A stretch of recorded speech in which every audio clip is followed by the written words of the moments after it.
Astaghfirullah wa mawalah wa la hawla wa la quwwata illa billahi wa ba'd.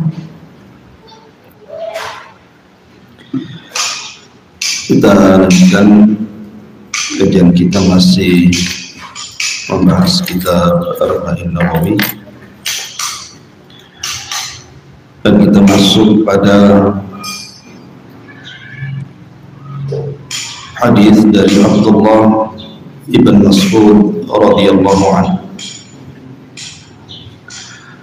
Qala Rasulullah sallallahu alaihi wasallam, la yahillu damu mri'in muslimin yashhadu an la ilaha illallah wa anni rasulullah illa bi ihda thalathin: az-zayyibu zani wan nafsu bin nafsi wat tariku li dinihi al mufariq lil jamaah.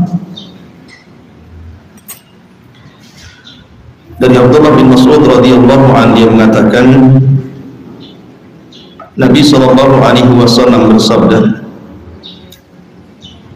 tidak halal darah seorang muslim yang bersaksi bahwa tidak ada sesembahan yang berhak disembah kecuali Allah dan aku adalah Rasulullah, kecuali karena tiga perkara. Pertama, as-sayyibu zani. Sayyib itu artinya orang yang sudah menikah kemudian berzina, baik yang masih ada ikatan pernikahan ataupun yang sudah cerai, yang penting pernah menikah, itu disebut sayyib. Az-zani yang berzina maka dibunuh dengan cara dirajam. Wan nafsu bin nafsi, membunuh jiwa tanpa ada hak yang dibenarkan dalam Islam, maka dibalas dengan jiwa sebagai qisas. Kemudian yang ketiga, at-tariku lidini, keluar dari agama Islam alias murtad, al-mufariq lil jamaah, di mana dia keluar dari kelompok kaum muslimin. Maka orang yang murtad dalam Islam dibunuh, bukan karena mengurangi jumlah kaum muslimin, bukan. Islam itu kaya, walaupun tidak banyak yang mengikuti. Seandainya demikian, Allah tidak berkurang kekuasaannya.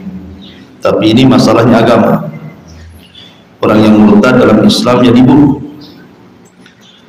tentu setelah dimintai taubat. Al-mufariq lil jamaah, karena dia keluar dari jamaah kaum muslimin. Hadis ini dikeluarkan Bukhari dan Muslim. Baik. Ma'asyiral muslimat, ibu-ibu yang dirahmati Allah Subhanahu wa taala, bahwa hadis ini salah satu hadis yang menjadi kaidah dalam Islam, bahwa datangnya Islam itu dalam rangka hifdzu nafsi, menjaga jiwa. Jadi tidak sembarang dalam Islam itu bunuh-bunuhan gitu ya. Karena salah satu faedah datangnya Islam adalah hifdzu nafsi, adalah menjaga jiwa.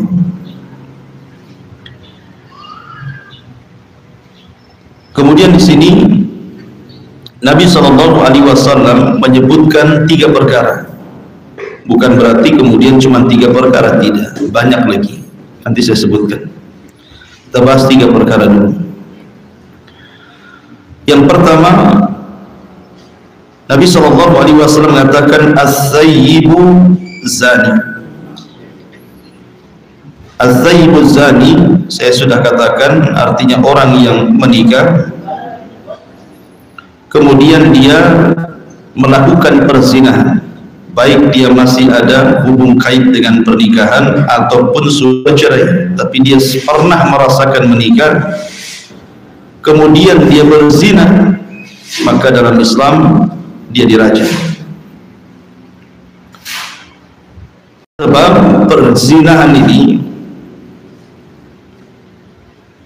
kaitannya dengan pembunuhan ini sebenarnya sebab daripada pembunuhan. Jadi terkadang zina itu menjadi sebab adanya pembunuhan.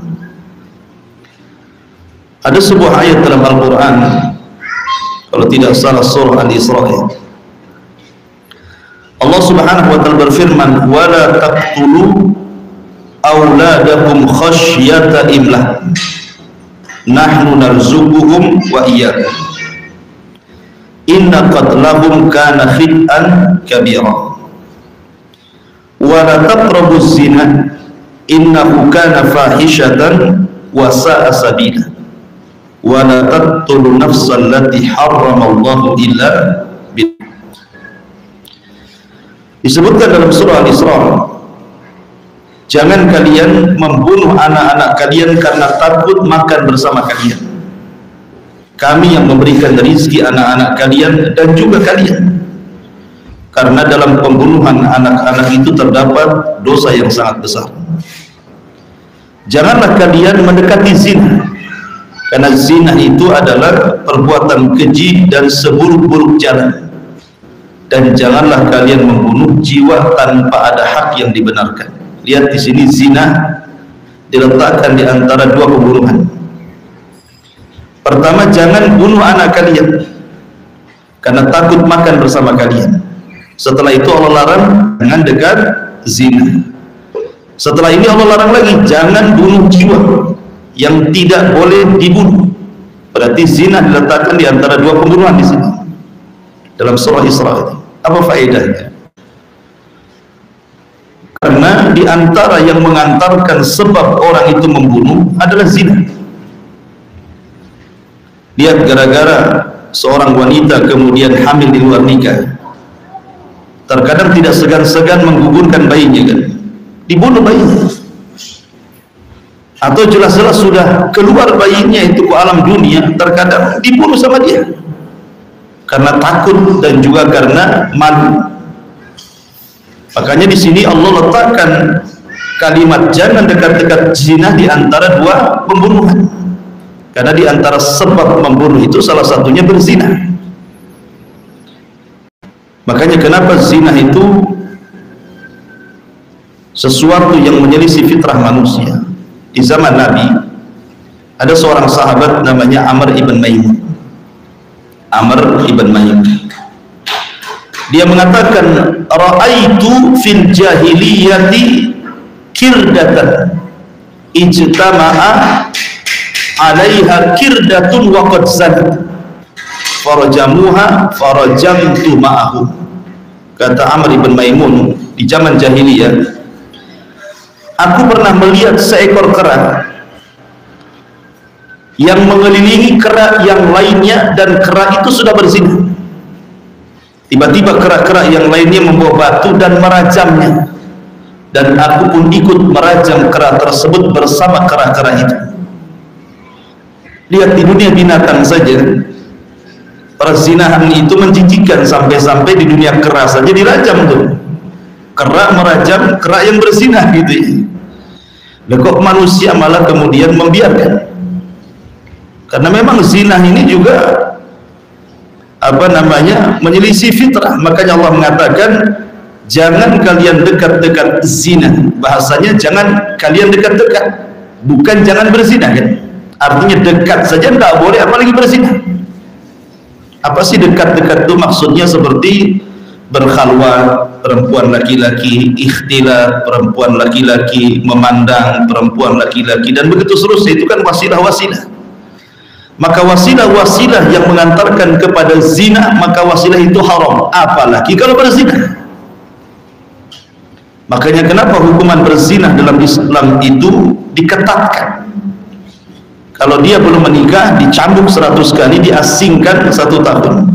Maksud diasingkan 1 tahun itu jangan diajak bicara. Coba bayangkan bu hidup di Puskopkar, nggak ada satupun tetangga yang mau bicara sama ibu, tersiksa nggak tuh?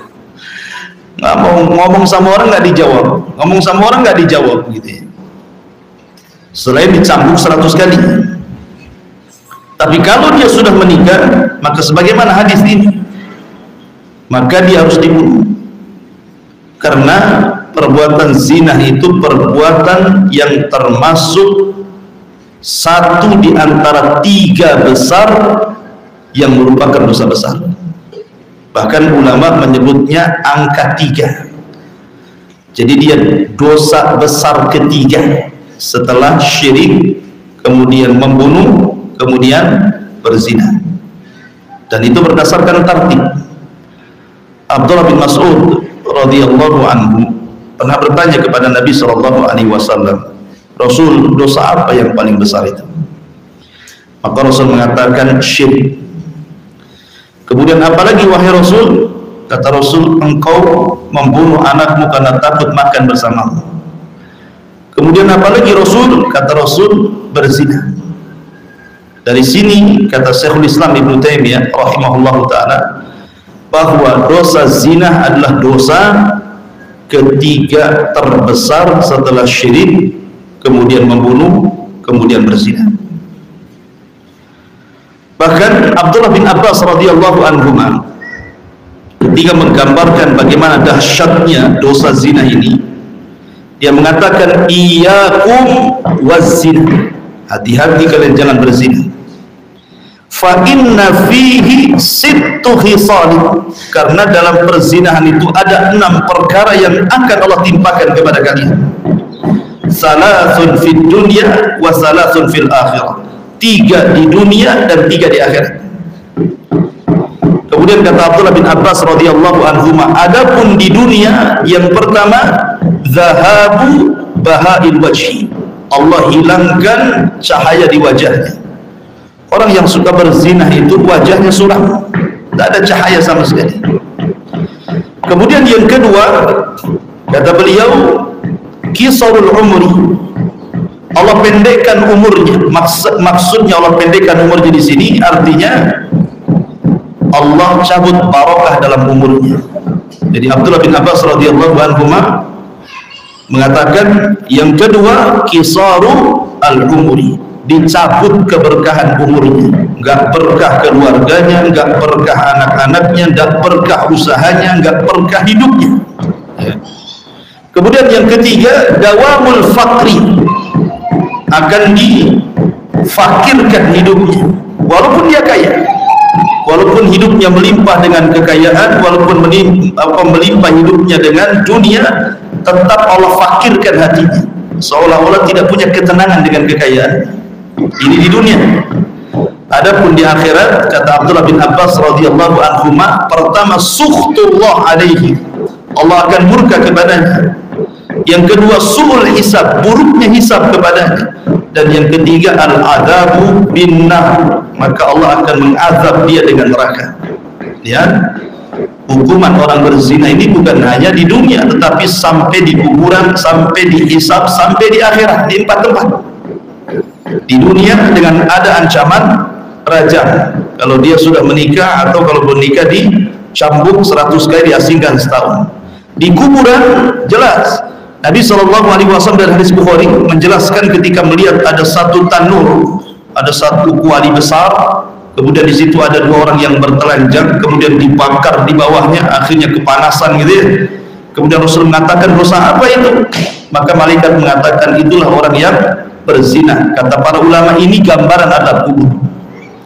Kemudian ketika hisab, maka dia akan dipersulit hisabnya, dan kemudian masuk neraka. Yang jelas bahwa dosa zina adalah akan dilamakan di neraka, bukan dikekalkan, tidak, lama dia keluar dari neraka, naudzubillah, kecuali kalau di dunia dia bertobat kepada Allah Subhanahu wa taala. Intinya bahwa dosa zina ini dosa yang sangat besar, bahkan disepakati semua agama, bukan hanya Islam saja. Imam Ar-Ramli, seorang mazhab Syafi'i, ada juga yang mengatakan, Al-Imam Ibnu Hajar Al-Haytami mengatakan az-zina haramun ala kulli milalin wa adyan. Zina itu haram berdasarkan kesepakatan semua agama. Jadi agama manapun mengharamkan zina, mau Yahudi, mau Nasrani, mau Muslim, semua mengharamkan zina. Makanya Allah mengatakan jangan dekat-dekat zina. Lah di sini Nabi SAW mengatakan tidak halal darah seorang muslim untuk ditumpahkan kecuali 3 perkara. Salah satunya az-zayyibu zani, seorang yang sudah menikah kemudian berzina. Dan di sini ada faedah, Bu, bahwa tingkatan dosa dalam zina itu ada. Jadi zina itu bukan satu zina satu dosa, tidak. Tetapi dalam berzina pun ada tingkatan dosa.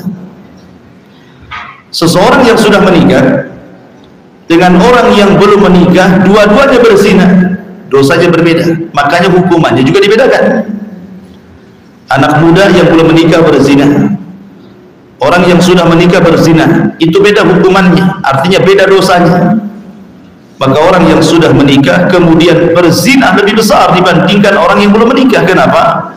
Karena orang yang sudah menikah dosanya 2 kali lipat. Pertama dosa zinahnya, yang kedua mendolimi pasangannya. Mendolimi pasangannya kalau punya pasangan. Kalau tidak punya pasangan, karena dia pernah melakukan pernikahan, artinya pernah melakukan hubungan, dan dia sudah pernah merasakan. Kalau dia berzina berarti dosanya 2 kali lipat. Ini yang pertama.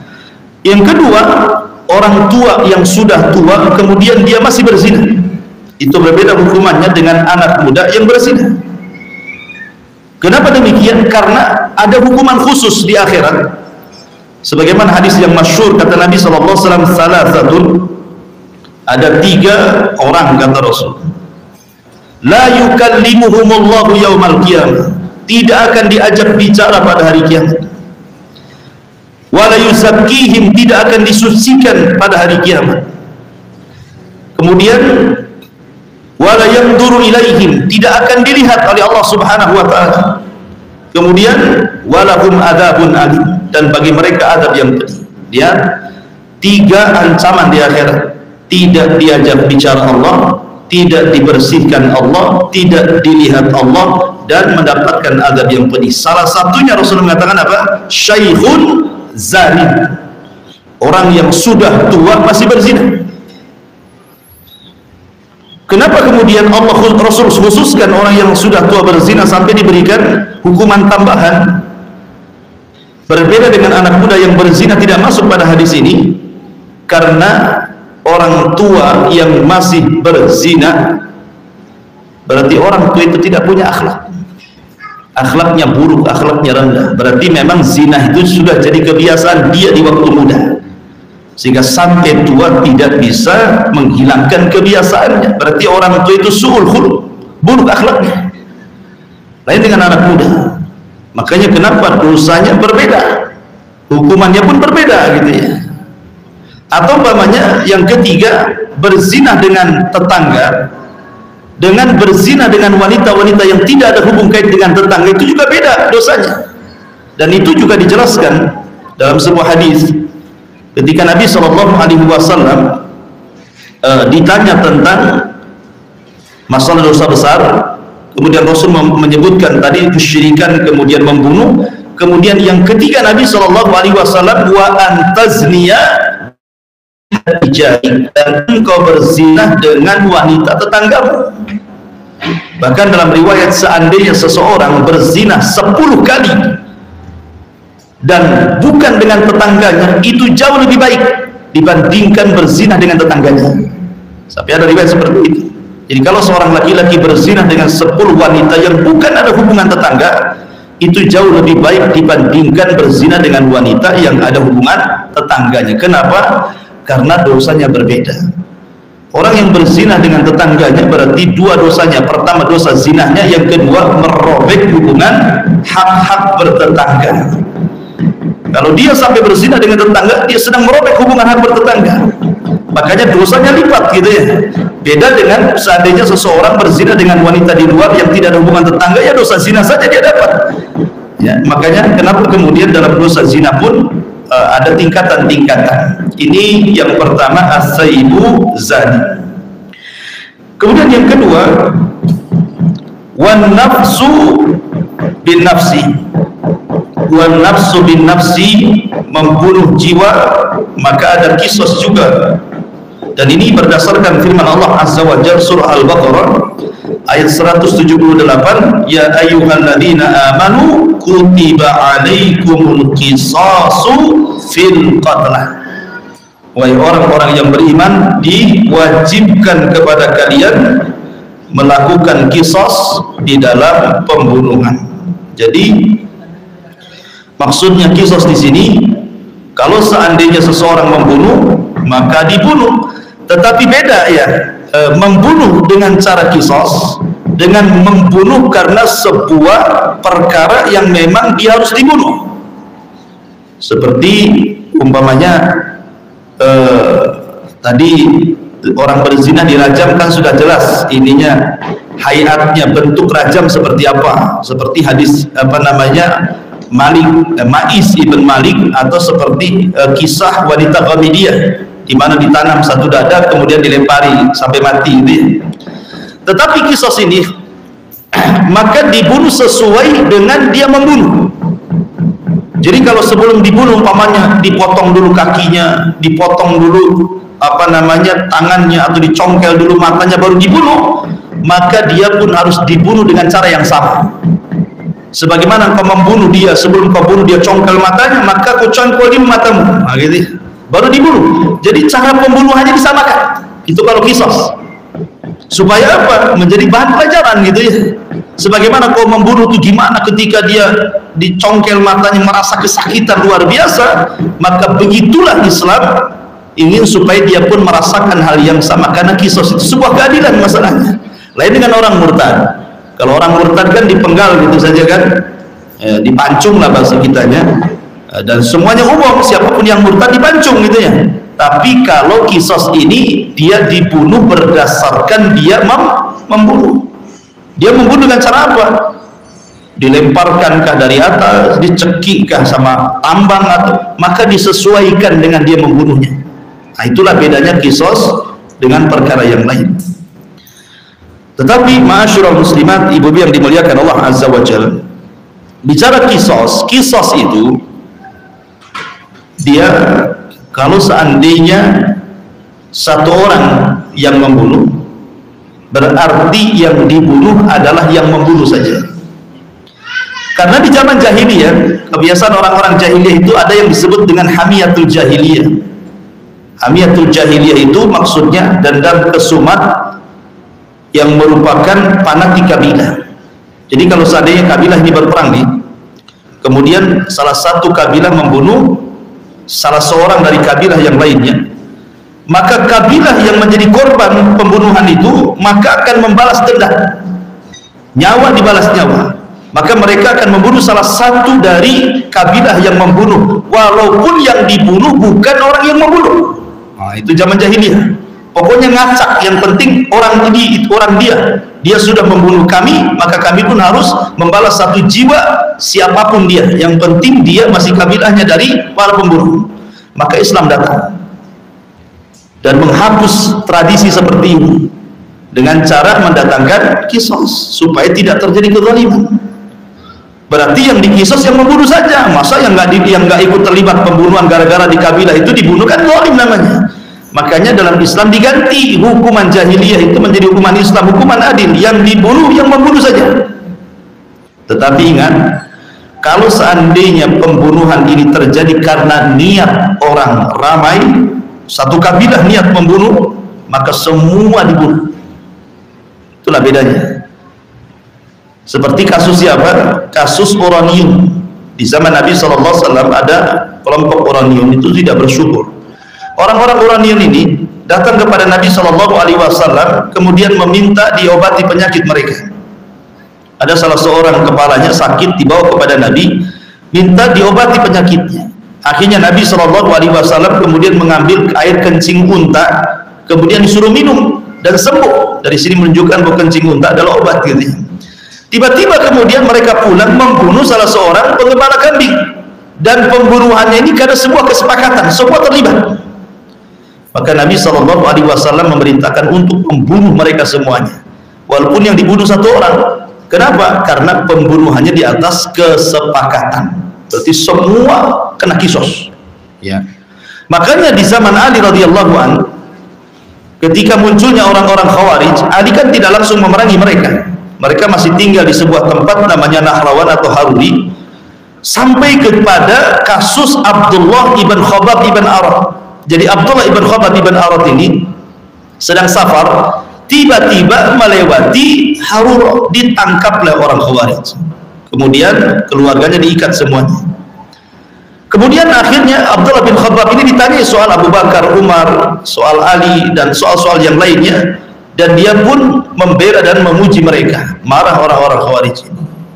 Akhirnya kemudian dibunuhlah siapa? Abdullah bin Khabbab, sampai jariyah yang sedang hamil itu dibelek, kemudian bayinya dijebol, kemudian disembelih bayinya. Memang ngeri itu pembunuhan Abdullah bin Khabbab itu. Lah pembunuhan ini sampai ke telinga Ali radhiyallahu an. Maka Ali radhiyallahu an kemudian bertanya kepada mereka, siapa yang membunuh Abdullah bin Khabbab? Maunya Ali itu kan mengkisos kepada orang yang membunuh saja. Tapi karena orang-orang Khawarij mengatakan kulluna naqtul, kami semua yang membunuh dia, katanya. Berarti ini pembunuhan yang direncanakan semua orang. Maka Ali radhiyallahu an pun bergerak pasukannya membantai semua orang Khawarij karena membunuh satu jiwa Abdullah ibn Khabbab. Terjadilah perang Nahrawan namanya, ya kan? Nabi SAW membunuh semuanya. Kenapa? Karena mengatakan kuluna naqtul, semuanya kami yang membunuhnya, katanya. Padahal yang membunuh kan tidak semua, kan? Hanya beberapa orang saja. Tapi karena sepakat mereka itu mengatakan kami semua yang membunuhnya, ya sudah, kalian semua harus mati, kan gitu. Maka terjadi perang. Nah, jadi terkadang kisos ini lihat dulu, kalau memang rencana satu orang, maka satu orang itu saja yang dikisos. Tapi kalau rencana orang banyak, berarti semua orang terkena kisos, walaupun yang dibunuh satu orang. Nah, itu harus dipahami. Itu makna wan nafsu bin nafsi. Ma'asyiral muslimat yang dimuliakan Allah Subhanahu wa taala. Kemudian yang ketiga, at-tariku lidini. At-tariku lidini. Maksudnya at-tariku lidini adalah orang yang murtad. Orang yang murtad dalam Islam, maka dia harus dibunuh. Jadi orang yang murtad dalam Islam dibunuh dalam Islam itu. Tidak ada alasan orang murtad itu. Tetapi tentu setelah dimintai tobat. Lah, orang yang murtad dalam Islam tentu tidak sembarangan orang harus dibunuh, kan? Tetap di tangan hakim juga. Jadi kalau dia murtad dan dia hidup di negara Islam dan berdasarkan hukum Islam, maka dipanggil. Kemudian didatangkan ulama dan disuruh tobat, suruh berdialog dulu gitu, sampai mudah-mudahan dia ada harapan tobat.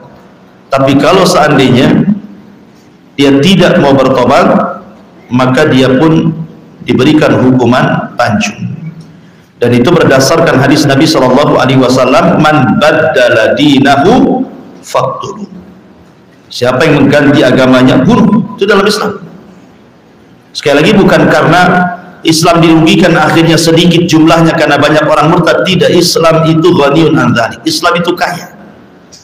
Karena seandainya Allah Subhanahu wa taala tidak ada yang menyembah di bumi pun, tidak akan berkurang kekuasaannya. Sebagaimana apabila satu bumi menyembah Allah pun tidak bertambah kekuasaannya. Nggak ada hubung kait dengan masalah tambah sedikitnya anggota dalam Islam, bukan. Ini perkaranya perkara hukum. Memang hukum Islam seperti itu. Orang yang murtad dibunuh.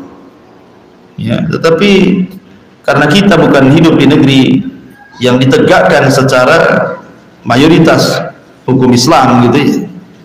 Walaupun kita negara Islam, tetapi kan hukum-hukum Islam belum ditegakkan di sini. Makanya orang yang murtad gara-gara masalah sepele, pernikahan, ekonomi, kadang-kadangnya orang bisa murtad masalah sepele.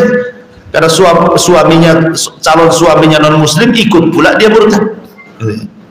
Atau karena masalah bisnis, akhirnya dia pula murtad. Jadi zaman sekarang ini orang menanggalkan agama itu begitu mudah sekali. Jadi menjual agama itu dengan harga yang remeh sekali, harga yang murah gitu ya. Makanya Allah mengatakan wala tashtaru bi ayatillahi tsamanan qalila.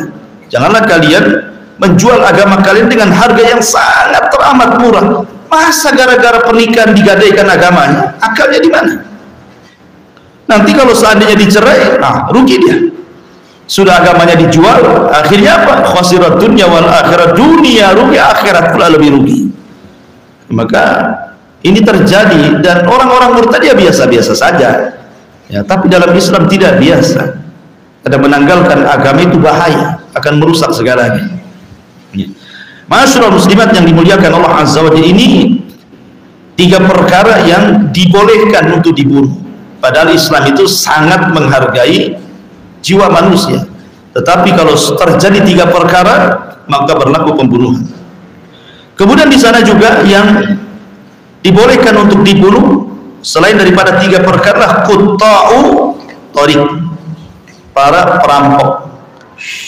Para perampok, para perompak gitu ya, bajak-bajak laut gitu ya, kalau yang mereka tidak segan-segan bukan hanya mengambil harta tetapi sampai membunuh jiwa, maka ini pun dibolehkan untuk dibunuh berdasarkan Al-Quran surat Al-Ma'idah ayat 33. Allah mengatakan, innama jazaa'ul ladzina yuharibuna Allah wa rasulahu wa yas'auna fil ardi fasadan an yuqattalu aw yusallabu aw tuqatta'a aydihim wa arjuluhum min khilafin aw yunfa'u minal ardi dzalika lahum khizyun fid dunya wa lahum fil akhirati adzabun adzim. Sesungguhnya balasan orang-orang yang memerangi Allah dan Rasulnya dan berusaha merusak bumi, maksudnya dengan cara merampok, dengan cara merompak, bajak laut dan yang lainnya, merusak bumi, an yuqattalu, maka mereka boleh dibunuh, au yusallabu, ataupun disalib, au tuqatta aydihim, ataupun dipotong tangannya, wa arjuluhum, dan kakinya, min khilaf, secara silang, au yunfau minal ar, atau diasingkan di sebuah pulau, dan itu balasan mereka di dunia dan balasan mereka di akhirat, azab yang sangat pedih. Jadi para perompak ya, para perampok yang mengancam jiwa, nah itu juga dibunuh tuh.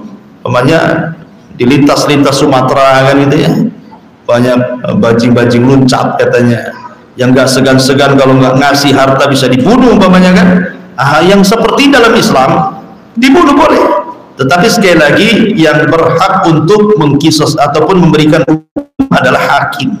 Tentu setelah di sidang dulu gitu ya, kemudian makruflah di pengadilan sampai divonis hukuman pembunuhan berdasarkan tingkat dia merampok, membunuh atau tidak membunuh, karena kan beda-beda hukumannya. Kalau dia hanya mengambil hartanya saja ya tidak dibunuh. Tapi kalau seandainya dia sampai membunuh, itu lain lagi ya. Kemudian yang keempat, yang kelima, jasus. Yang jasus itu juga dibunuh. Maka di zaman Nabi SAW, jasus itu artinya mata-mata negara, mata-mata negara. Karena di zaman Nabi SAW, sebagaimana riwayat Bukhari Muslim itu, ada kisah dari Hatib ibn Abi Balta'ah. Hatib ibn Abi Balta'ah. Jadi Nabi SAW kan mau nyerang Mekah, itu ceritanya. Mau nyerang Mekah, tiba-tiba kemudian sebelum Rasul berangkat ke Mekah, ada seorang sahabat namanya Hatib ibn Abi Balta'ah mengirim surat membocorkan penyerangan Nabi. Ya, kemudian dibawa oleh seorang wanita, ketangkap wanita ini oleh Ali radhiyallahu anhu dan pasukannya. Kemudian ditanya wanita itu, dari mana surat ini dan siapa yang ngasih? Kemudian wanita ini mengaku bahwa surat ini ditulis oleh Hatib bin Abi Balta'ah yang disuruh untuk diantarkan ke keluarganya yang ada di Mekah. Maka Rasul panggil Hatib ini, kemudian mengatakan, ya Hatib, mahadza, wahai Hatib, apa ini? Qala, maka Hatib mengatakan, ya Rasulullah, la ta'jal alayya, wahai Rasul, jangan tergesa-gesa menghukumi diriku. Inni kuntum ru'un mulsaqan fi Quraisy. Kamu kan tahu saya ini orang yang tidak bisa melepaskan dengan orang-orang Quraisy. Walam akun min anfusim, walaupun demikian aku bukan bagian orang-orang Quraisy, tetap aku ada sahabat dirimu wahai Rasul. Kemudian alasan Hatib bin Abi Balta'ah, alasannya apa? Bayangkan Rasul, kalau kau serang Mekah, di sana ada keluargaku, bisnisku ada di sana, semuanya ada di sana. Kalau seandainya tiba-tiba kau serang Mekah, habislah segalanya, gitu maksudnya. Aku hanya ingin menyelamatkan keluarga aku, bukan yang lain, itu saja. Maka Umar radhiyallahu anhu sampai emosi dan mengatakan, ya Rasul, da'ni adribunuka. Rasul, serahkan si Hatib itu, kupenggal lehernya dia. Tapi Nabi SAW ketika mendengar Umar mengatakan akan memenggal leher Hatib bin Abi Baltah karena dianggap munafik, kata Nabi SAW, jangan wahai Umar, innahu qad syahida badran. Masalahnya si Hatib ini satu di antara veteran yang pernah terlibat dalam perang Badar. Sementara orang-orang yang perang Badar, Nabi SAW mengatakan, i'malu ma syi'tum wa qad ghafarat lakum. Bekerjalah, lakukan sekehendakmu karena kalian sudah diampuni dosa-dosanya. Akhirnya Hatib pun dilepas dan tidak jadi diberikan hukuman gitu. Tetapi kalau seandainya kalau seandainya Hatib bukan termasuk penduduk Badar, pasti Rasul akan mengizinkan Umar kan. Tetapi Umar ditolak izinnya untuk memenggal kepala Hatib karena alasannya apa? Jangan Umar, karena dia termasuk orang yang terlibat perang Badar gitu. Kalau dia tidak terlibat dalam perang Badar, habislah Hatib itu. Ya, jadi mata-mata itu dalam Islam bahaya. Makanya hukumannya pun bisa dibunuh. Ya, selain daripada quta'ut thariq itu juga adalah mata-mata. Kemudian juga yang harus dibunuh juga adalah para pelaku LGBT, ya, para pelaku homoseksual. Maka itu pun sama dengan orang yang berzina, cuman bedanya kalau orang berzina itu kan dibedakan antara yang menikah dengan yang tidak menikah gitu ya. Tapi kalau orang yang melakukan hubungan kaum Lut, ya, homoseksual, maka ini tidak ada perbedaan. Anda sudah menikah, Anda belum menikah, semua sama, tetap dibunuh. Cuman para ulama hanya mereka ikhtilaf, perselisihan ulama itu tentang gimana cara membunuhnya. Ada yang mengatakan dia harus dibunuh persis seperti kaum Lut diazab oleh Allah, diangkat ke sebuah ketinggian, kemudian dilempar badannya dari ketinggian, kalau belum mati dilempari batu sampai mati. Nah, itu pendapatnya Ali radhiyallahu an.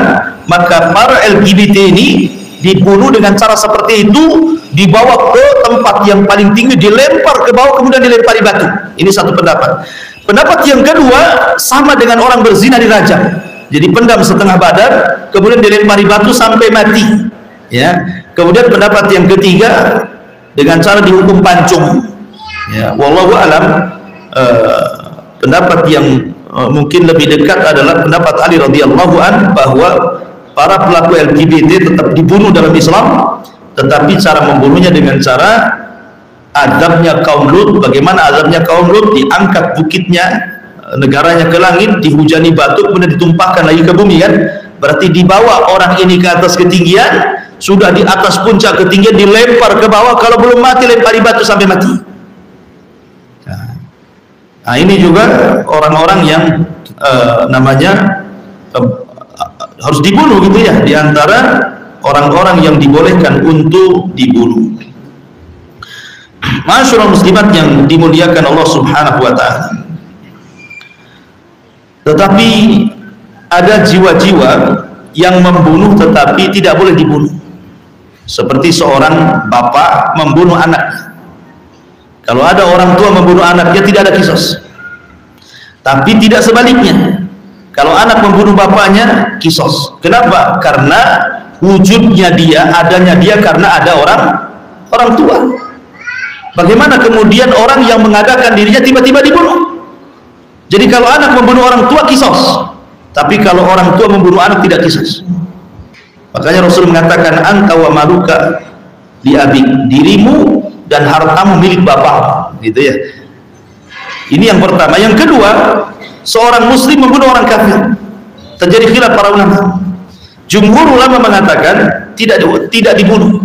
Tidak ada kisos seorang muslim membunuh orang kafir. Ya mungkin bisa saja takzir, hukuman dari amir, dari pemimpin, tetapi tidak ada kisos orang muslim membunuh orang kafir. Orang muslim membunuh orang kafir tidak ada kisos. Kemudian juga syaratnya orang kisos itu sudah dua tadi syaratnya ya. Satu, bukan pembunuhan orang tua kepada anak. Dua, bukan pembunuhan seorang muslim kepada kafir. Yang ketiga, an yakunal qatil balighan aqilan muta'ammidan. Hendaklah orang yang membunuh itu orang balik. Artinya orang yang belum balik membunuh tidak ada kisos, namanya belum balik. Anak kecil bawa kayu, tiba-tiba mentung orang dari belakang, mati orang dipentung tuh. Orang umur 5 tahun umpamanya kan, mentung orang kepalanya, mati. Tidak ada kisos kalau belum balik. Harus balik dulu gitu ya. Kemudian berakal. Kalau orang gila mentung orang mati, nggak ada kisos orang gila. Kemudian juga muta'ammi dan sengaja. Karena kalau tidak ada unsur kesengajaan, itu beda lagi hukumannya. Bukan kisos, tapi diat nanti jatuhnya. Maka tidak ada kisos bagi anak kecil, bagi orang gila, bagi mukhti tanpa sengaja dia membunuh. Tetapi cukup diganti dengan diat 100 ekor unta. Memang tidak ada kisos, tapi disuruh bayar 100 ekor unta. Kalau mau diganti ya 100 mobil Avanza gitu. Payah dia jadi dealer ya. Kemudian juga di antara syaratnya adalah ismatul maqtul. Jadi kalau dia termasuk jiwa yang masih maksum, dilarang untuk dibunuh, falau qatala muslim harbiyan aw murtaddan aw zaniyan muhsanan fala qisasu alaihi waladiyah. Jadi kalau seorang muslim memang dia ditunjuk oleh pemerintah untuk menjadi tukang pancung. Namanya pemerintah kan harus ada tim eksekusi kan. Lah tim eksekusi ini tidak bisa dikisos. Ya. Kalau tim eksekusi dikisos karena bunuh, siapa yang mau jadi eksekutor kan gitu ya. Jadi para eksekutor ini tidak dikisos gitu. Karena memang atas perintah negara, memang tugasnya itu saja dia. Ya, tukang pancung saja kan. Di Saudi kan ada tuh yang bawa pedang besar sambil ditutup mukanya kan, tukang pancung itu ya, dia nggak kisos. Memang itu sedang melaksanakan tugas negara gitu dan tugas agama gitu. Maka orang yang eksekutor dalam hukuman hudud tidak dibunuh. Masyurul muslimat yang dimuliakan Allah Subhanahu wa taala. Kemudian yang terakhir bicara tentang hukum saling membunuh.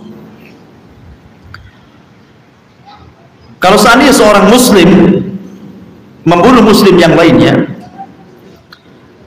maka ada dua kemungkinan.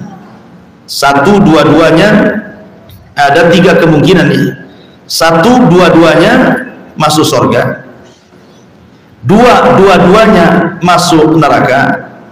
Tiga, dua-duanya masuk surga dan satunya masuk neraka. Bagaimana gambarannya? Pertama, dua-duanya masuk surga, seperti yang terjadi kepada kisahnya Bani Israil, ketika sebagian besar Bani Israil sampai ada yang mengatakan jumlahnya 70 orang melakukan murtad karena menjadikan patung sapi yang dibuat oleh Samiri disembah.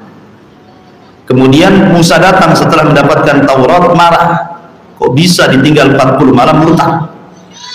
Akhirnya kemudian mereka dipaksa untuk bertobat dan mereka pun siap tobat. Siap tobat artinya tidak mau menyembah patung itu lagi.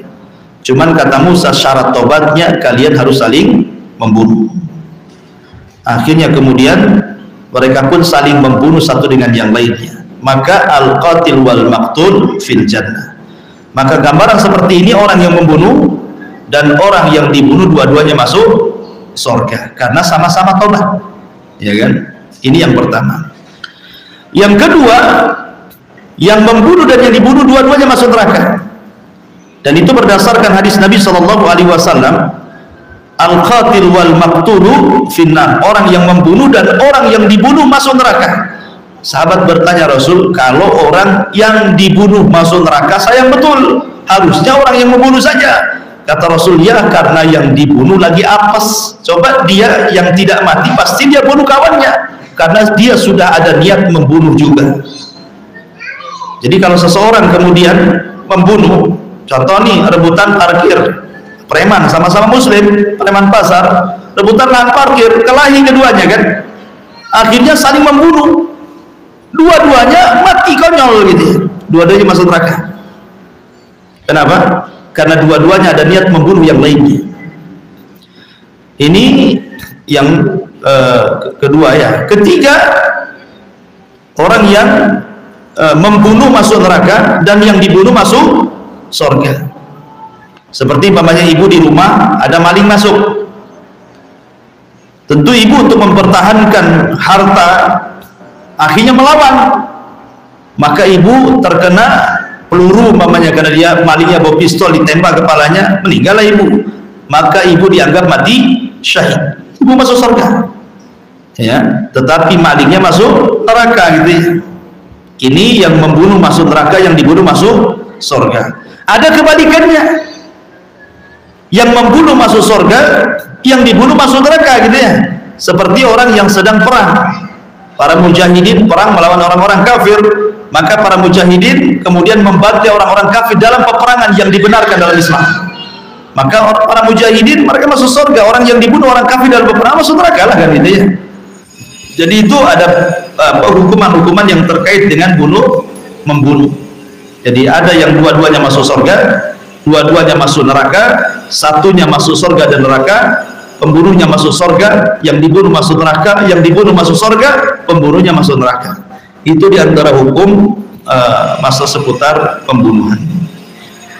Tetapi sekali lagi bahwa setiap hukuman hudud yang ditegakkan seperti qisas di sini, maka sekali lagi syaratnya harus dua ya. Syarat qisas itu harus dua perkara yang tidak boleh dihilangkan. Pertama, harus yang mengeksekusi adalah pemerintah.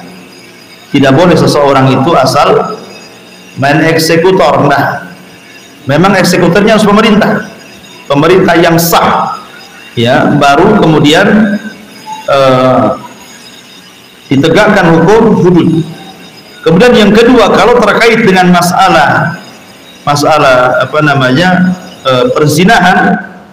perzinahan, maka harus ada saksi untuk tegaknya bahwa orang ini berzina dan dia sudah menikah.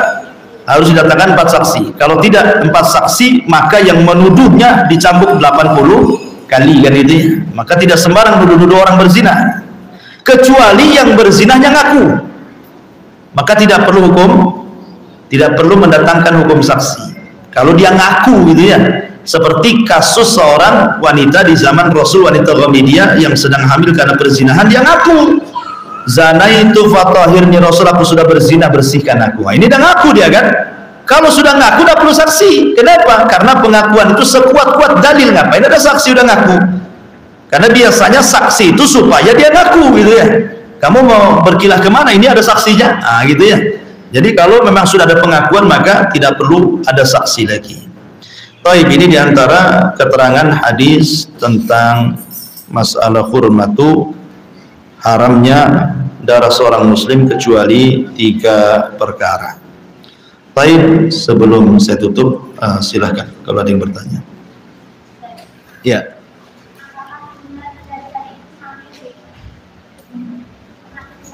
Apakah Dajjal itu Samiri? Itu jadi khilaf ulama. Apakah Dajjal itu Samiri? Tetapi pendapat yang kuat bukan. Dajjal bukan Samiri, dan Dajjal bukan Ibnu Sayyad. Karena ada orang menghubung-hubung kaitkan begini.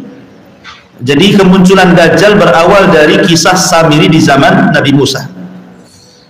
Kemudian Samiri pun hilang. Kemudian akhirnya terlahir kembali menjadi Ibnu Sayyad di zaman Nabi Sof. Kemudian Ibnu Sayyad hilang di dalam peperangan di zaman siapa kalau nggak salah, Ali bin Abi Thalib. Kemudian habis itu hilang Ibnu Sayyad itu entah kemana, dan kelak di akhir zaman muncul lagi sebagai Dajjal. Jadi 3 orang ini disebut 3 serangkai. Samiri ya Ibnu Sayyad ya Dajjal, begitu. Tapi sekali lagi ini pendapat ini dibantah para ulama. Tidak, Ibnu Sayyad sendiri, Samiri sendiri, Dajjal sendiri ya. Karena tidak ada nas yang jelas bahwa mereka adalah titisan Dajjal. Samiri, Ibnu Soyyad titisan Samiri, Dajjal titisan Ibnu Soyyad, tidak ada. Ya, Samiri orang munafik di zaman Nabi Musa gitu ya. Ibnu Soyyad anak kecil seorang Yahudi, kemudian ciri-cirinya persis seperti Dajjal, tetapi setelah dewasa Ibnu Soyyad menikah, masuk Islam, punya anak, keluar masuk Madinah, sehingga dia sendiri tidak tega gitu kalau seandainya dituduh dia Dajjal, sampai pernah kemudian terjadi dialog antara dia dengan Abu Sa'id Al-Khudri ya. Tetapi masalahnya ketika peperangan, ada yang mengatakan dia meninggal dalam peperangan, tapi ada yang mengatakan dalam peperangan itu dia tidak ada jasadnya ya. Intinya dia sudah meninggal kan gitu. Adapun Dajjal ya Dajjal nanti akan dihadirkan di akhir zaman oleh Allah Azza wa Jalla, dan sudah hidup zaman sekarang Dajjal itu, dan sedang dirantai di sebuah pulau gitu ya. Adapun kemudian ada yang memprediksi bahwa pulau Dajjal disebut Sakotra yang ada di Yaman, ini pun tidak benar, bukan pulau itu yang Dajjal dirantai, wallahu a'lam. Karena ketika seorang sahabat Tamim ibn Aus Ad-Dari kemudian berlayar, terdampar di sebuah pulau, di situ tidak dijelaskan laut mana dan pulau mana. Yang jelas bahwa Dajjal sudah ada, sedang dirantai, pernah ditemui oleh seorang sahabat namanya Tamim ibn Aus Ad-Dari, dan nanti di akhir zaman akan muncul. Wallahu a'lam.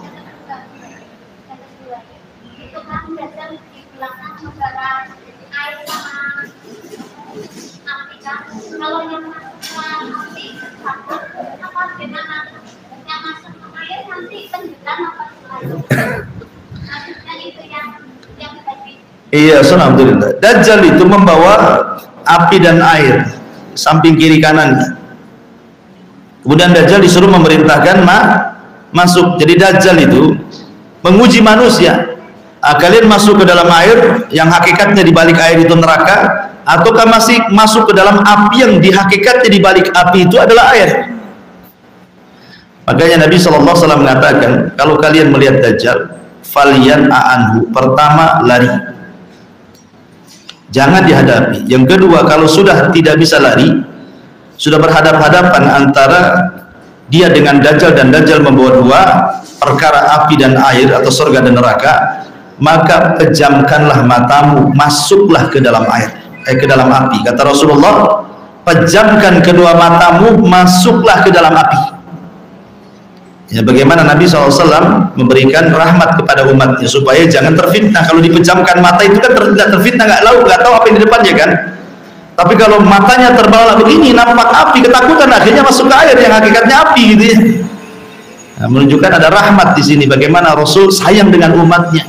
Kalau kalian melihat Dajjal sedang membawa api dan juga air, maka masuklah ke dalam api, pejamkan kedua mata. Ya. Allahu a'lam. Ya. Bagaimana hukuman terhadap orang-orang yang misalnya berprofesi sebagai penegak hukum? Kalau kita kaitkan dengan tema kita kan kita lihat sekarang orang berzina, kemudian orang mencuri, jadi hukuman yang ditegakkan di pengadilan bukan Islam. Nah itu kira-kira bagaimana hukuman terhadap profesi orang-orang? Iya, alhamdulillah. Lihat dulu, hukuman produk manusia dengan hukuman produk Allah kan berbeda.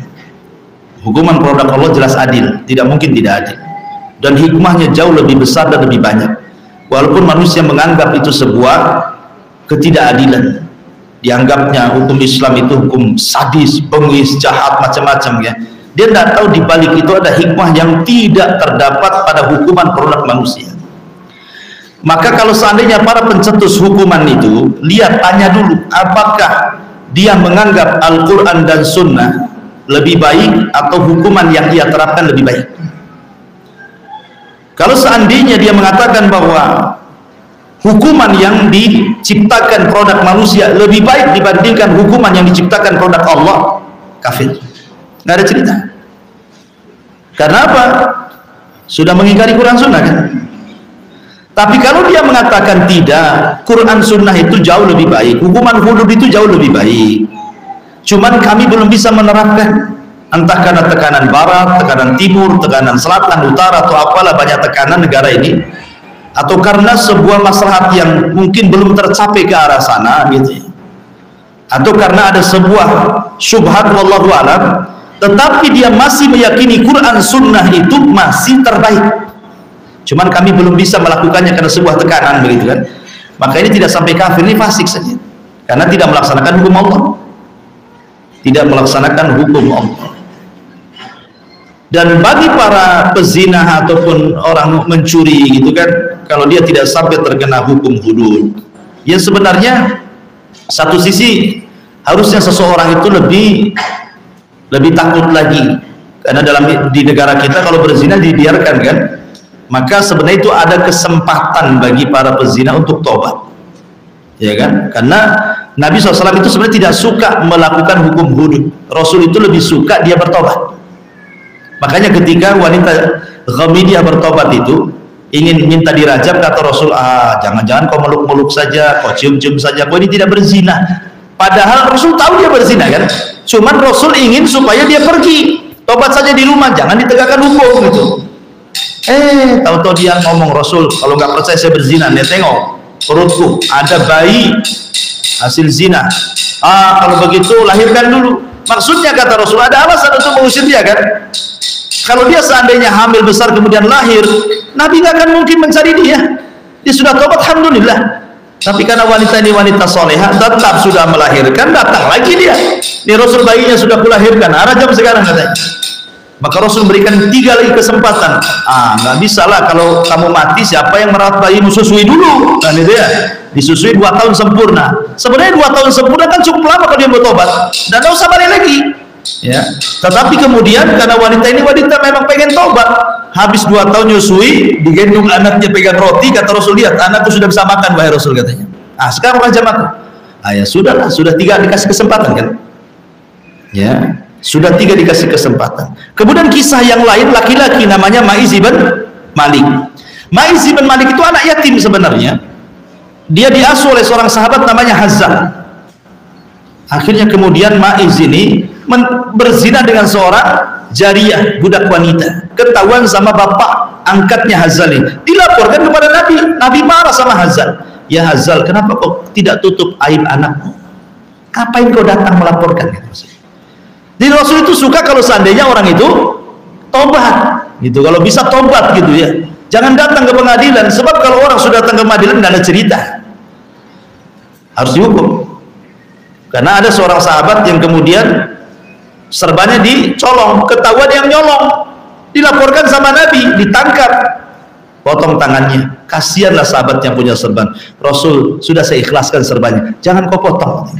Kata Rasul, tidak bisa, ini sudah sampai di pengadilan, tetap dipotong, ya kan?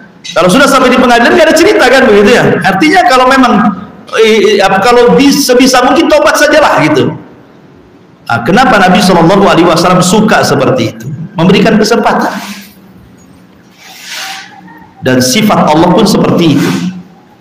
Allah itu kan maha tahu, orang sedang bermaksiat, orang tidak bermaksiat, kan Allah maha tahu. Tetapi Allah yang maha tahu melihat hambanya bermaksiat, salah satu sifat Allah itu sitir, tetap Allah tutup aib maksiatnya kan. Ada orang maksiat di malam hari, Allah tutup aib di siang hari supaya tobat maksudnya. Ada orang maksiat di siang hari, Allah tutup di malam hari. Kalau seandainya Allah Subhanahu wa ta'ala mau setiap perbuatan dosa disingkapkan aibnya, malu kita ini. Siapa di antara kita yang tidak punya aib dan tidak pernah bermaksiat? Tetapi salah satu sifat Allah itu sitir, menutupi aib kita supaya diberikan kesempatan kita ini tobat gitu maksudnya. Maka kembali kepada pertanyaan tadi, ya dilihat, kalau keyakinan dia menegakkan hukum selain dari Al-Quran dan Sunnah itu dianggap lebih baik, bisa kafir dia. Maka jangan yakini itu. Ya mungkin ini terpaksa lah karena belum bisa menegakkan Quran Sunnah, maunya saya sih Quran Sunnah gitu maksudnya. Jadi masih ada keinginan untuk ke Quran Sunnah itu. Wallahu a'lam. Ya. Jadi profesinya ini bagaimana? Maksudnya seorang hakim. Ya sekarang kan profesi seperti itu hidup di negara yang bukan negara Islam, ya otomatis dia akan mengikuti aturan negara. Tidak mungkin kemudian seorang hakim negaranya tidak memperlakukan hukum Islam, tiba-tiba kemudian pengadilan memperlakukan hukum Islam, kan kontradiktif dengan pemerintah. Dan itu tidak dianggap sah. Kenapa? Berarti tidak ada persetujuan dari pemerintah kan. Ya. Yang jelas kalau memang dia profesi seorang hakim, Kalau memang dia tidak bisa menegakkan hukum seperti itu, maka seorang hakim harus jeli saja. Kalau memang layaknya memang diberatkan hukumannya, beratkan. Jangan pula kasus besar hukumannya ringan pula, kasus ringan pula diberatkan gitu kan. Jadi seorang hakim, satu, dia harus jujur. Harus jujur, karena Nabi SAW ketika menjelaskan tentang tanda-tanda akhir zaman itu, karena banyak orang yang berprofesi tanpa kerja, hanya bicara, tetapi dia bisa meraup kekayaan sebanyak-banyaknya. Dan itu ada di dunia hakim, di dunia pengadilan kan. Yang kerja dengan omongan kan hanya di dunia pengadilan saja. Pengacara makin banyak berdalih, makin laku, makin banyak jadi. Seorang hakim pun memutuskan ngomong. Jadi ada nanti di akhir zaman itu profesinya ngomong saja, tapi duitnya banyak. Tetapi itu bahaya. Maka profesi seperti itu harus hati-hati, ya, hati-hati. Dan itu profesi baik sebenarnya. Kenapa? Menolong orang yang didolimi. Karena terkadang orang yang didolimi harus mengadu kemana? Kecuali ke pengadilan. Ya, mengambil hak yang diambil haknya orang lain. Tapi jangan kemudian dibalikan. Banyak orang yang didolimi, jadi dia pula yang zalim. Orang yang diambil haknya, dia pula kemudian dituduh mengambil hak orang lain. Harusnya dia tidak dipenjara, dipenjara. Harusnya tidak dibunuh, dia dibunuh. Ini hati-hati hakim yang seperti ini kan itu. Maka kalau memang Allah takdirkan punya profesi seperti ini, memang harus jujur sejujur-jujurnya. Karena pahalanya besar, di sisi lain dosanya juga besar. Gitu ya. Karena terkait dengan dolimi masalahnya. Kalau dia bisa menegakkan hukum secara adil, masuk pada hadis Nabi SAW, sab'atun yudhilluhumullahu fi dhillihi yawma la dhilla illa dhillu. Ada 7 kelompok yang akan mendapatkan naungan arus di hari yang tidak ada naungan arus kecuali naungan Rasulullah Azza wa Jalla. Salah satunya apa? Al-imamul adil. Orang imam yang menegakkan keadilan. Seorang hakim yang menegakkan keadilan. Pahalanya besar. Tapi dia mudah juga mendapatkan dosa besar. Tergantung dia profesinya kan, dibawa kemana gitu, dibawa untuk menolong orang atau dolimin orang gitu. Karena seorang hakim mudah sendiri bisa disogok, suruh putusannya dirubah, macam-macam ya kan. Wallahu a'lam. Ya.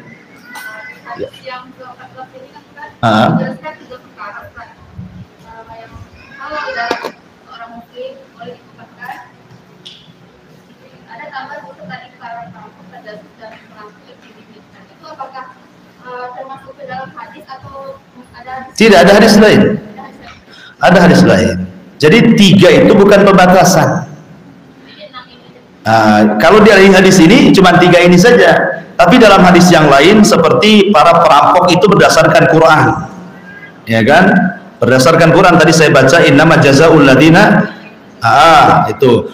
Kemudian kalau jasus memang berdasarkan hadis sejarah tadi Nabi SAW ketika bicara tentang Hatib bin Abi Baltah gitu. Kemudian kaum Lut ada hadis yang lainnya. Jadi itu ada dalil-dalil yang lain disendirikan. Cuma dalam hadis ini Rasul menyebutkan 3 perkara, tapi bukan membatasi, tidak. Ada perkara-perkara yang lain. Iya, tetapi ada juga saya lupa. Itu hanya yang saya ingat aja.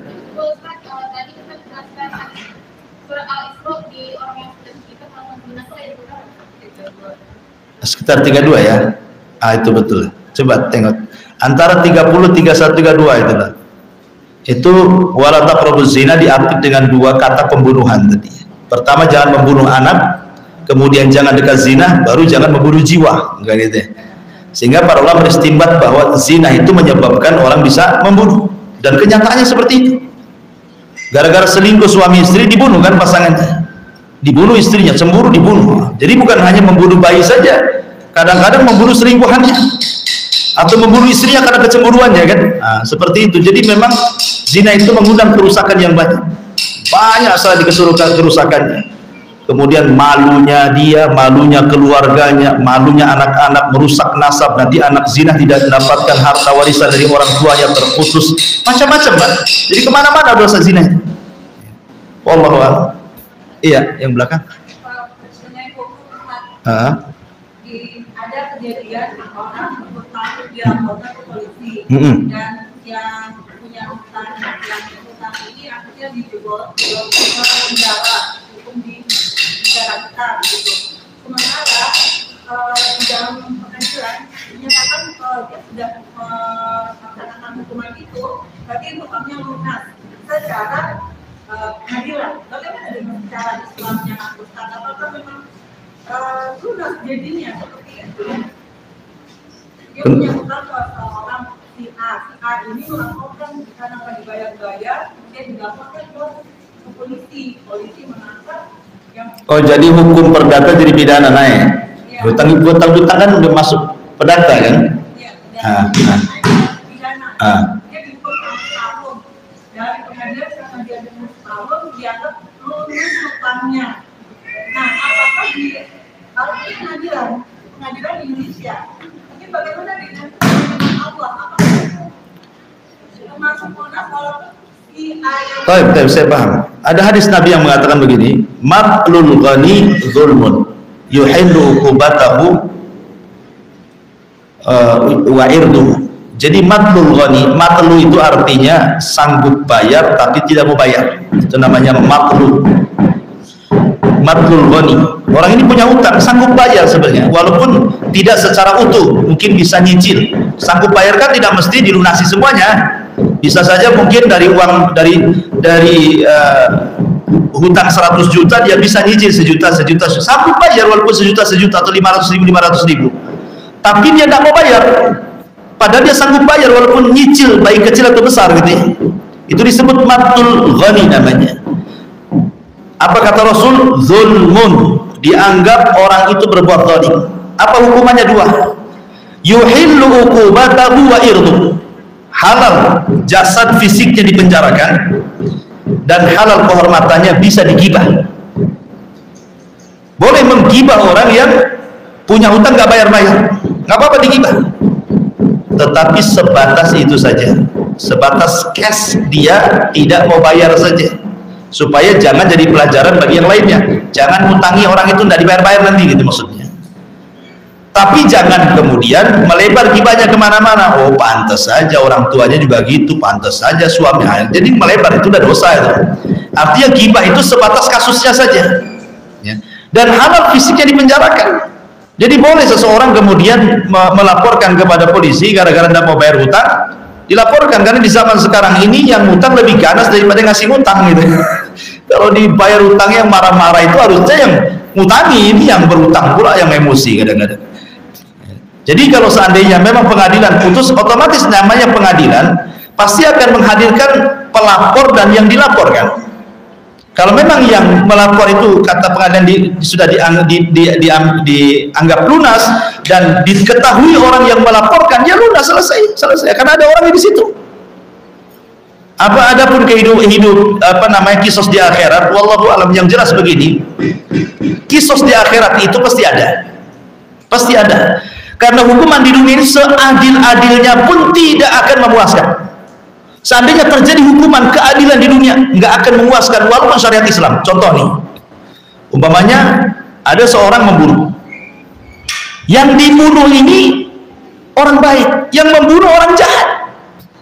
Yang dibunuh ini kepala rumah tangga, yang membunuh ini preman, yang dibunuh ini mungkin dia memberi makan keluarganya, yang membunuh ini pengangguran. Ketika dibunuh, kata Islam kisos, dikisoslah preman yang membunuh ini. Apakah keluarga puas? Belum tentu kan? Belum tentu puas loh keluarga itu ya. Kenapa? Karena keluarga korban merasa bahwa dialah tulang punggung kami, semenjak dia nggak ada kami mau makan sama siapa, kan bahasa seperti itu.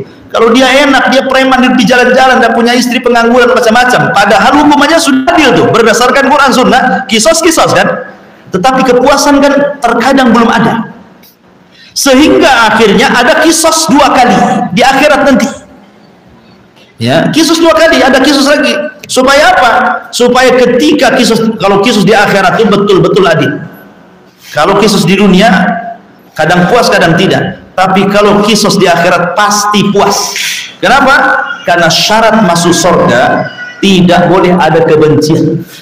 Syarat masuk surga itu tidak boleh ada kebencian. Allah mengatakan wa naza'na ma fi sururihim min ghillin ikhwan. Allah cabut kedengkian.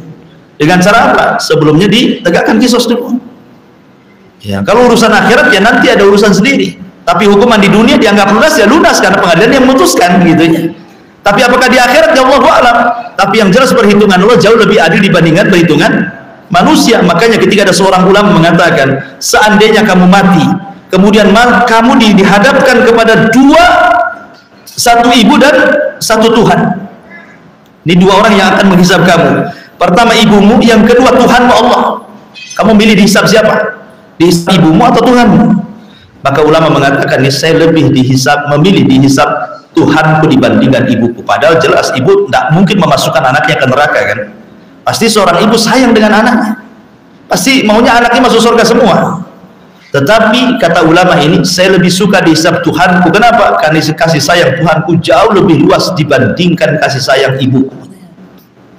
Nah, seperti itu. Jadi tingkatan hukuman di akhirat, hisab nanti ada tersendiri. Tapi di dunia dianggap lunas lah kalau pengadilan memutuskan seperti itu. Wallahu a'lam. Ya.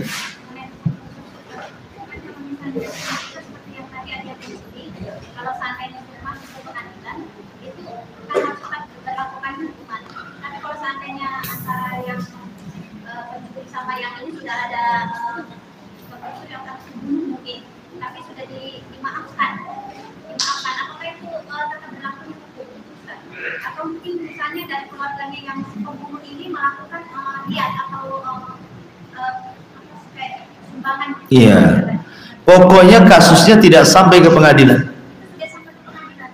Kalau sudah sampai ke pengadilan, maka nanti pengadilan memanggil keluarga. Kalau keluarganya 100% sepakat, kisos. Tapi kalau 99% sepakat, 1% tidak sepakat, tidak boleh kisos. Paham ini? Jumlah keluarga korban 10 orang. 10 orang sepakat, yang membunuh dibunuh, kisos. Terjadi kisos. Yang 10, yang 9 sepakat kisos, yang satu kasihan jangan. Tidak jadi kisos. Harus dia. Karena kisos itu berdasarkan kesepakatan keluarga dan putusan pengadilan. Itulah Islam seperti itu. Karena kisos itu kan menghilangkan jiwa gitu ya. Makanya kalau seandainya memang dimaafkan itu kan lebih baik. Nah, tapi kan tidak semua memaafkan masalahnya. Karena tadi mungkin korban itu berjasa kepada keluarga kalau merasa kehilangan gitu kan.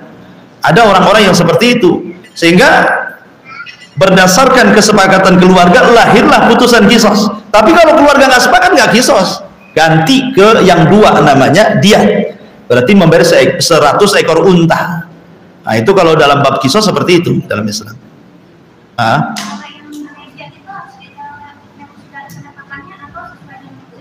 Kalau membunuh ya diat, bayar diat, kisos. Tetap bayar diat sebagai kisos, maksudnya kisos sebagai karena dia sudah menghilangkan jiwa. Ya kalau tidak mau ke pengadilan ya sudah antar keluarga sajalah, kesepakatan gitu. Antar keluarga kesepakatan. Umpamanya saya hanya bisa memberi uang kemanusiaan lah bahasanya kan. Ini keluarga korban. Bagaimana kalau itu terjadi kepada kita? Tentu kita sedih juga. Maka sebagai bentuk diatnya ya kemampuan kita berdasarkan kesepakatan keluarga. Itu kalau tidak masuk ranah pengadilan. Kalau ranah pengadilan langsung main 100 ekor unta, ya kan? Tapi kalau tidak ranah ke pengadilan itu antar keluarga damai, itu lain lagi. Nah, berarti kalau kesepakatan lah di situ. Tetapi di dunia memang seperti itu. Tapi di akhirat lain lagi ceritanya. Karena ada hukuman tersendiri di akhirat itu. Nah, tetapi kalau orang-orang yang sudah bertobat seperti berzina dirajam, itu kan sudah tobat namanya. Sebagai kafarah dia di dunia, artinya tidak akan ada lagi kafarah di akhirat. Kalaupun memang masuk dalam catatan amalnya, ya hanya formalitas dibaca saja gitu saja. Tapi tidak sampai kemudian mempengaruhi amalannya. Seperti seorang alim, dia punya catatan semua kebaikan. Tidak mungkinlah semua catatannya kebaikan, pasti ada yang buruknya. Ya. Makanya kata para ulama, ketika seseorang yang soleh membaca catatannya di hari kiamat, kan setiap membaca catatan itu kan mukanya langsung bersinar, memutih. Kan tidak mungkin semuanya baik, pasti nomor urut keberapa tahu-tahu jelek. Ketika dia membaca kejelekan, maka hilanglah cahaya itu menjadi hitam kembali.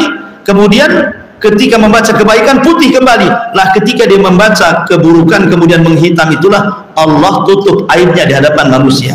sehingga tidak dilihatnya kalau dia pernah melakukan seperti itu. Yang tahu antara dia dengan Allah saja. Nah, gitu seperti itu keterangan lama. Wallahu a'lam.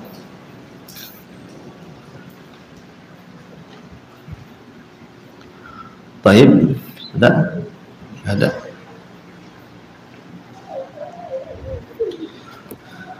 Ya, kalau nggak ada kita tutup saja. Sebelum saya